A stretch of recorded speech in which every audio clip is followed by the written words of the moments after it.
안녕하세요. 말씀 묵상 특강 두 번째 시간 이어가도록 하겠습니다. 우리 지난 시간에는 말씀 묵상에 대해서 살펴보았고요. 오늘은 이 묵상을 어떻게 할 것인지 나누도록 하겠습니다. 먼저 방법의 중요성이 있어요. 성경 묵상은 아무나 할 수 있어요. 누구나 할 수 있는데 아무렇게나 해서는 안 됩니다. 왜냐하면 이 묵상은 우리가 말씀을 가지고 하는 행위이지만 특별히 묵상집을 통해서 안내를 받아서 하잖아요. 말씀을 우리가 삶으로 어떻게 살아낼 수 있을지를 같이 고민해 주고 방법을 나누는 하나의 제도적인 장치이기 때문에 이것을 사용하는 방법이 있어요. 또 이게 필요한 이유는 큐티는 성경 공부가 아니지만 우리가 본문을 이해해야 하는 간단하게라도 해석적인 작업이 필요합니다. 그런 측면에서 우리가 실수를 하지 않을 수 있도록 도와주기 때문에 우리가 아무렇게나 하지 않을 수 있도록 방법에 대해서 간단하게나마 알고 있어야 합니다. 먼저 이 방법을 알기 전에 씨 뿌리는 비유에 대해서 한번 잠깐 생각해 보려고 해요. 하나님께서 말씀을 주시는 내용을 씨 뿌리는 비유를 통해서 하시는데 네 개의 밭이 나옵니다. 5절에서 길가, 그리고 바위, 7절에서 가시떨기, 8절에서 좋은 땅. 네 가지 땅에 하나님의 말씀이 골고루 뿌려집니다. 그런데 열매를 맺고 못 맺고의 차이는 그 밭에 문제가 있었습니다. 어떤 밭이냐에 따라서 열매가 결실을 맺는가 맺지 못하는가가 달려 있습니다. 말씀에는 아무런 문제가 없고요. 말씀을 받아들이는 우리가 겸손하게 하나님의 말씀을 알아갈 수 있도록 우리의 마음밭을 다지는, 기경하는 작업을 우리가 먼저 해야 합니다. 이러한 과정이 있고 난 뒤에는 우리가 이제 묵상 방법을 알아야 하는데요. 먼저 묵상하기 참 쉽지만은 않을 수 있을 것 같아요. 그렇다면 성경 묵상을 하기 힘든 이유가 있다면 어떤 부분 때문에 힘드세요? 뭐 다양하게 여러 가지가 있겠지만 간단하게 정리를 해 보면 아마 어렵다는 것, 하나님의 말씀을 읽어도 잘 모르겠다는 것, 그리고 적용하는 측면이 생각보다 많이 어렵습니다. 그래서 어렵다는 것, 그리고 어렵다 보니까 재미도 못 느끼고 꾸준히 하기가 힘들죠. 그리고 재미가 있더라도 꾸준하게 하는 것 자체가 쉽지만은 않습니다. 나만의 게으름 문제가 있는데 어, 우리가 어려워하는 이유, 방법론의 문제고 집중하기 힘든 일이 있는데요. 이 심도의 문제죠. 그리고 또 하나는 이 게으름의 문제는 빈도의 문제. 계속해서 반복하기가 쉽지만은 않습니다. 이 크게 두 가지 문제가 있는데요.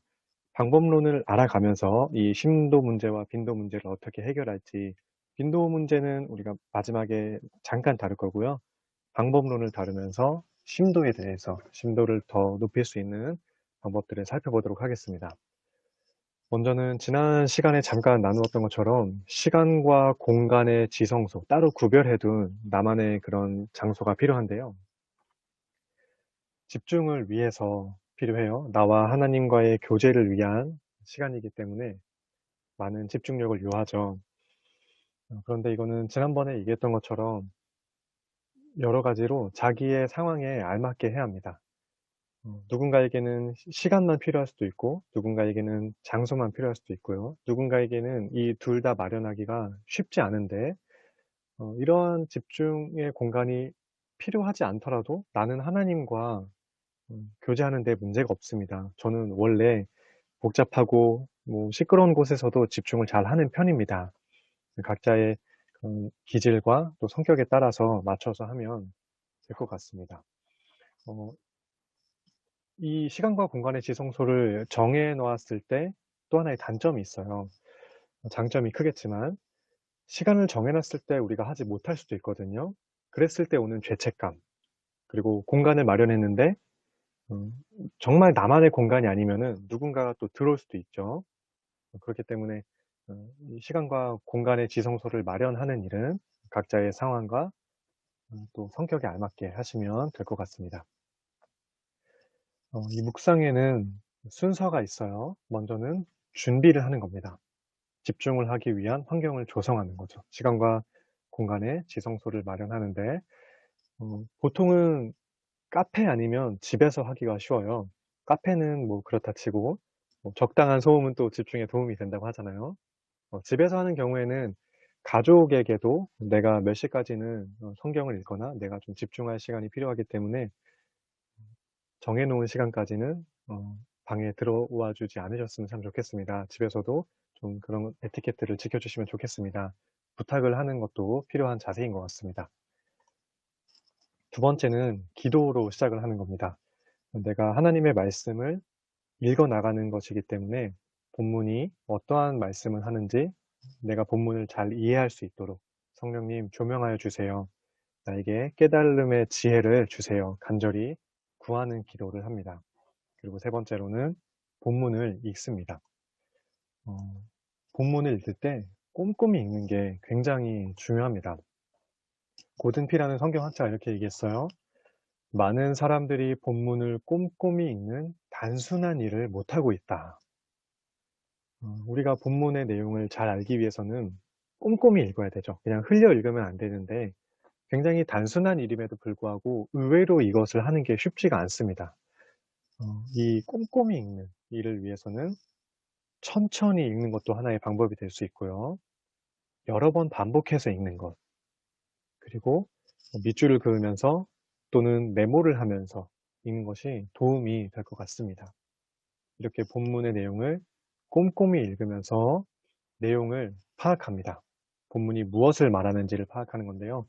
전체 내용의 흐름, 그리고 전체 내용에서 핵심은 무엇인지 내용을 파악하면서 이제 생각을 하면서 읽는 거죠. 그리고 다섯 번째로 적용을 합니다. 이 성경 묵상과 뭐 성경 읽기, 성경 공부는 우리가 삶으로 살아가기 위하는데 최종적인 목표가 있어요. 지난 시간에 말씀드린 것처럼. 그래서 적용을 하는 것도 굉장히 중요한데요. 어찌 보면은 이 적용을 위해서 이 성경 묵상이 존재한다고 해도 과언이 아닐 정도로 굉장히 중요한 과정입니다. 우리가 매일 성경을 가지고 이 묵상을 주로 하는데요. 내게 주시는 교훈에 대한 안내가 잘 되어 있으니까 그 부분을 잘 읽으면서 하시면 되고, 이따가도 잠깐 살펴보도록 하겠습니다. 그리고 여섯 번째로는 기도로 마무리하는 겁니다. 이 묵상은 우리가 삶으로 이어가는 과정의 하나의 연결다리라고 했죠. 그래서 본문을 읽고 내용을 파악하고 내가 오늘 어떻게 살아야 할지를 생각을 했다면 이제 삶으로의 시작을 위해서 기도를 이어가는 것입니다. 이 묵상은 먼저 하나님 중심의 묵상이 필요해요. 그래서 이 본문을 통해 하나님이 어떠한 분이신지를 알아야 되는데, 성경이 쓰여진 기록의 이유 자체가 하나님께서 자신을 어떤 분이신지를 소개하는 것이기 때문에 하나님이 어떤 분이신지를 알아가는 게 굉장히 중요합니다. 그래서 본문을 통해서 하나님이 어떤 분이신지, 그리고 그분이 어떠한 마음을 가지고 계시는 분인지를 생각을 하면서 읽어야 됩니다. 그래서 본문을 통해서 우리가 하나님을 찾을 수 있어야 되는데요. 일종의 틀을 가지고 찾으면 생각보다 어려운 일이 아닙니다. 먼저는 하나님이, 그리고 신약에 와서는 예수님, 성령님께서 하신 일을 찾는 것입니다. 구약의 예를 들면 하나님이 태초에 천지를 창조하셨다. 그러면 창조주 하나님이 되시는 거죠. 신약에 와서는 예수 그리스도께서 몸을 입고 오셨다. 성육신 하신 예수님. 이렇게 하나님이 어떠한 일을 하셨는지를 먼저 찾아볼 수 있습니다. 두 번째로는 하나님에 대한 표현이 나타나요. 하나님의 성품이 나타나죠. 하나님은 사랑이시라, 또는 질투하시는 하나님, 하나님의 그런 성품이 나온 것을 보면서 하나님이 어떤 분이신지를 우리가 배울 수가 있습니다. 그리고 세 번째로는 하나님이 약속을 해주시죠. 구약과 신약, 옛날 언약, 새로운 언약. 성경 자체가 약속이기 때문에 하나님의 약속의 내용이 성경에 담겨 있습니다. 예를 들면 출애굽한 백성들에게 너희를 젖과 꿀이 흐르는 땅으로 들여보내줄 거야. 하나의 약속인데요. 우리에게는 하나님께서 구원을 약속해 주시죠. 그리고 그 구원받은 자로서의 삶이 어떠해야 하는지 명령을 주십니다. 하나의 권면이 아니라 명령이기 때문에 하나님께서 우리에게 원하시는 것이 무엇인지, 우리를 통해 이루고자 하시는 그 소망이 무엇인지 약속과 명령을 통해 알 수 있습니다. 그리고 네 번째로는 저자나 등장인물들의 고백을 통해 알 수 있는데요. 주로 시편을 통해서 알 수 있어요. 하나님은 구원자이시요, 구원이시요, 반석이시요, 구원의 뿌리시라. 하나님이 어떤 분이신지를 고백하는 내용. 시편 기자들 같은 경우에는 본인이 경험한 하나님을 고백하니까 확실한 고백이죠. 그리고 요나서 같은 경우를 보면 하나님과 계속해서 대립하는 모양을 봅니다. 이때 하나님의 명령에 대한 요나의 반응이 나오고 이 요나가 하나님께 반항을 합니다. 이 반항에 대한 하나님의 반응이 다시 나타납니다. 마치 축구에서 티키타카처럼 서로 이렇게 주고받는 모습이 나오는데 이 과정을 통해서 요나라는 등장인물을 통해서 하나님이 어떠한 행동을 하시는지 하나님이 나타나죠. 이렇게 하나님을 본문을 통해 찾아갈 수가 있습니다. 이렇게 하나님의 행동을 알면 하나님의 시선이 어디에 있는지를 우리가 배워나갈 수 있고 그러한 하나님의 시선을 가지고 나는 어떠해야 하는지 나를 먼저 해석할 수가 있게 됩니다. 그래서 이 묵상의 말씀을 통해서 나를 알아갈 수 있는데요.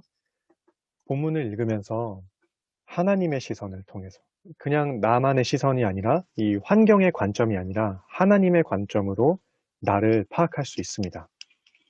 매일 성경을 보면 옆에 내게 주시는 교훈이라는 안내가 굉장히 친절하게 잘 돼 있죠. 그것만 읽어도 굉장한 도움이 되는데요. 혹시나 매일 성경을 가지고 못하는 경우에 그럴 경우에는 어떠한 생각을 가지고 본문을 읽으면 되는가? 먼저 앞서서 그 본문에서 나타난 하나님의 관점을 가지고 보면 더 유익하고요. 꼭 그렇지 않더라도 본문을 통해서 내가 혹시 버려야 할 죄가 무엇인지 한번 생각을 해보는 겁니다. 그리고 하나님께서 약속을 해주시고 명령을 내리신다면 내가 소망을 해야 하는 그 약속은 무엇일지. 세 번째로는 그렇다면 내가 고쳐야 할 오늘의 당장의 생각이나 행동은 무엇일지.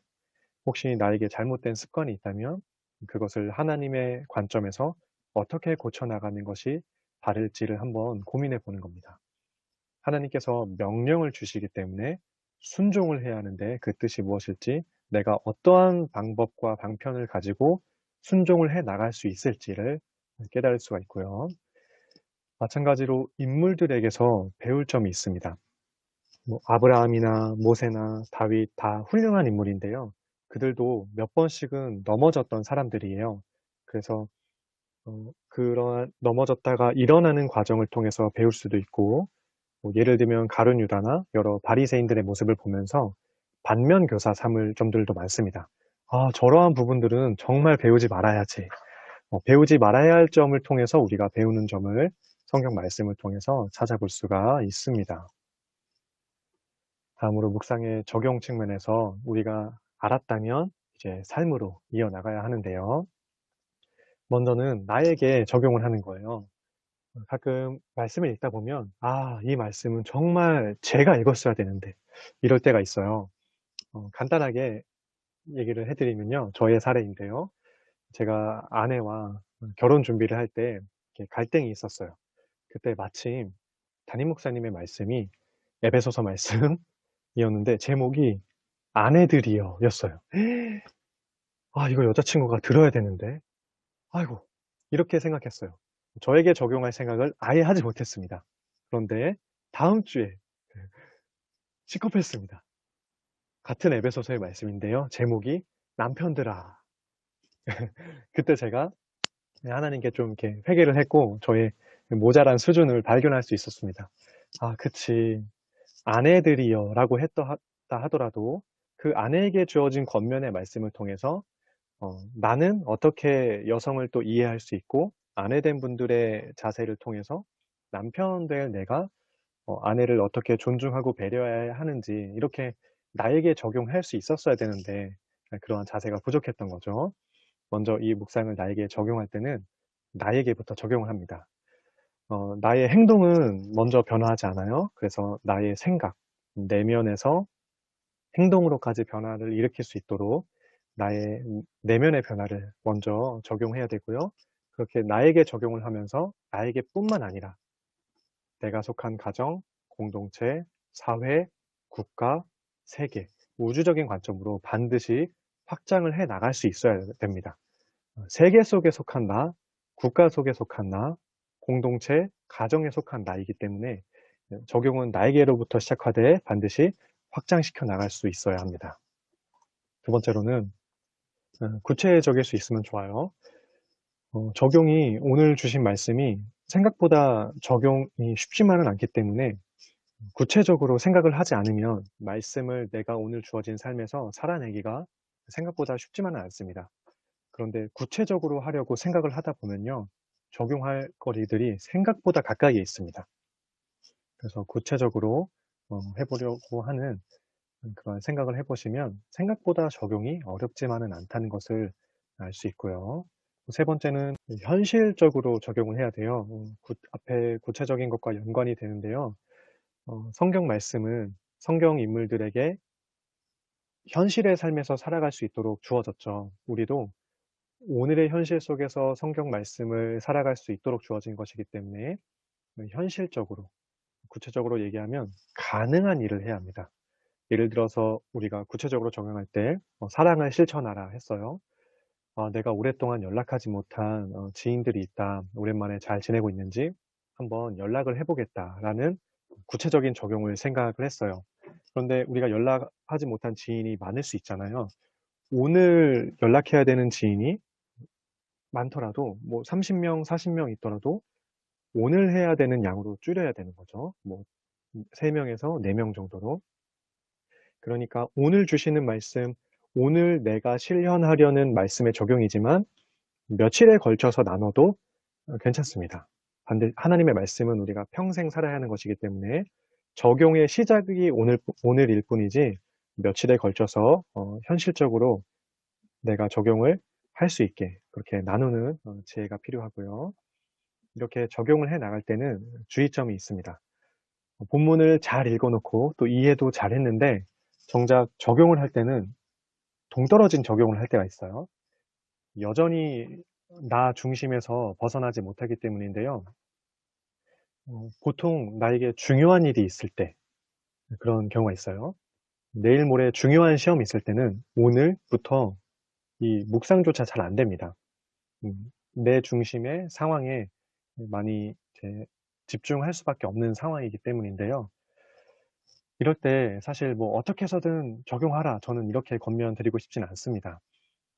이 성경 묵상 자체는 하나님과의 관계죠. 더 깊어지고 친밀하기 위함인데 못해도 괜찮습니다. 우리가 반드시 적용을 해야 한다는 그 압박감 때문에 내 상황이 너무나 집중하기 어렵고 분주한 상황인데도 억지로 적용을 하면서 엉뚱한 말씀의 삶을 살아갈 수 있어요. 그것보다는 차라리 자유롭게, 오늘은 내가 자유롭게 살겠다. 그렇다고 해서 우리가 뭐 죄를 적극적으로 저지르거나 그러진 않잖아요. 정말 못해도 괜찮습니다. 오늘 할당된 묵상의 본문과 나의 상황이 맞물리지 않는 경우가 상당히 많기 때문에요. 억지로 적용하려다가 더 마음이 힘들어지는 경우보다는 못해도 괜찮습니다. 그러니까 적용의 압박감을 내려놓는 자세가 우리에게 필요한 것 같아요. 간단하게 적용의 방법을 이렇게 나누었어요. 참 쉽죠. 이 과정은 묵상 기초 입문 과정이에요. 그래서 다음번에 나중에 묵상 심화 과정 때 묵상의 방법들을 이제 그때는 성경책을 펴놓고 조금 더 구체적으로 할 건데요. 방법이 생각보다 간단하죠. 누구나 할 수 있습니다. 잘 할 수 있기를 바라고요. 여태까지는 우리가 심도를 위한 간단한 방법론을 살펴보았어요. 마지막으로 방법을 알고 난 뒤에 적용의 측면에서 빈도를 어떻게 늘려갈 것인지 구체적인 방법은 없습니다. 아까 방법을 알기 전에 씨 뿌리는 비유 내용을 살펴보았죠. 방법을 알고 난 뒤에도 마찬가지로 씨 뿌리는 비유의 내용을 가지고 생각을 해 보려고 해요. 아까는 길가가 어떤 밭들이었는지 소개하는 내용이었다면 같은 본문에서 뒤이어 나오는 내용은 그 밭이 그 밭을 의인화해서 어떠한 결과가 맺어지는지를 내용하는데요. 12절을 보면 길가에는 마귀가 다가옵니다. 다른 복음서에서는 새들이 날아와서 이제 씨앗을 쪼아 먹는 것으로 비유하는데 누가복음에서는 구체적으로 마귀다 설명을 해줘요. 그 마음에서 말씀을 빼앗아 갑니다. 말씀을 받은 우리가 평온한 존재로만 있지 않아요. 사단의 공격이 분명히 있는데요. 13절에서 바위 위에 떨어진 경우에는 먼저는 말씀을 기쁨으로 받습니다. 일단은 믿어요. 그러나 잠깐 믿다가 어려움이 찾아오면은 배반을 합니다. 잠깐 어려움이 찾아올 때 하나님 잠깐 내려놓을게요. 이거는 어떻게 보면 배반일 수 있어요. 믿음의 영역에서는 그런데요. 14절에서는 가시떨기에 말씀의 씨앗이 뿌려졌을 때 일단은 받고 잘 지냅니다. 그런데 이 세상이 주는 걱정거리와 세상이 주는 그 쾌락, 기쁨 때문에 내가 말씀을 맺어가는 데 있어서의 기운이 막혀서 결실을 온전하게 하지 못합니다. 어느 정도 싹까지는 내요. 뿌리도 내리는 것 같지만 결국에는 결실을 하지 못합니다. 마지막으로 15절에서는 좋은 땅의 경우가 나오는데 핵심은 말씀을 듣고 지키어서 인내로 결실을 한다라고 말씀을 하고 있습니다. 여기서 지킨다는 말은 굳게 붙잡는다, 안전하게 지킨다라는 의미가 있고요. 인내는 확고부동하다, 견고하게 선다라는 뜻이 있어요. 말씀을 들은 사람들에게 지키는 자세, 인내는 자세가 필요한 이유는 그만큼 유혹이 있기 때문이죠. 우리가 마음의 밭을 먼저 좋은 땅으로 기경하는 자세가 필요하고 하나님의 말씀을 받고 난 뒤에는 그 받은 말씀을 굳건하게 지키는 자세가 필요합니다. 그래서 우리가 좋은 땅이다 할지라도 이 땅에는 비도 내리고 눈도 내리고 또 새들이 오기도 하고요. 햇볕이 강하게 내리쬐니다. 말씀을 지키고 인내하는 자세가 필요할 수밖에 없는 환경은 여전히 우리를 괴롭힐 수밖에 없습니다.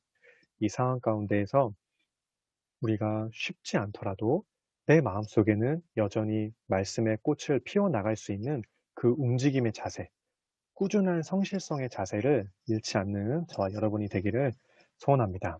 오늘 내용을 간단하게 정리해 드릴게요. 먼저는 말씀의 묵상 방법을 알기 전에 알고 난 뒤에도 적용되는데요. 말씀 묵상은 아무나 할 수 있지만 아무렇게나 해서는 안 된다고 했습니다.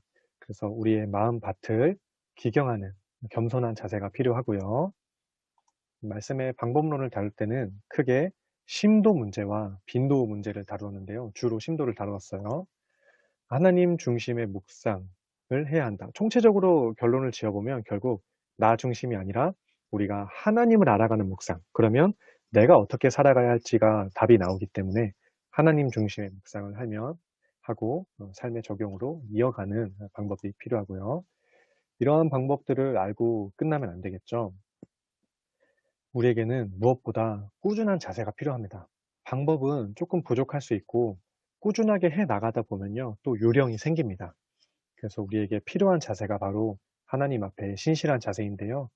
정말 느려도 괜찮습니다. 말씀 묵상의 여정은 평생 동안이고 참 길기 때문에 느려도 괜찮으니까요. 멈추지 말고 끝까지 이 묵상을 해 나가면서 하나님의 말씀을 지키고 인내하면서 결실을 맺는 우리 모두가 될 수 있기를 간절히 소원합니다. 다음 강의에서 만날게요.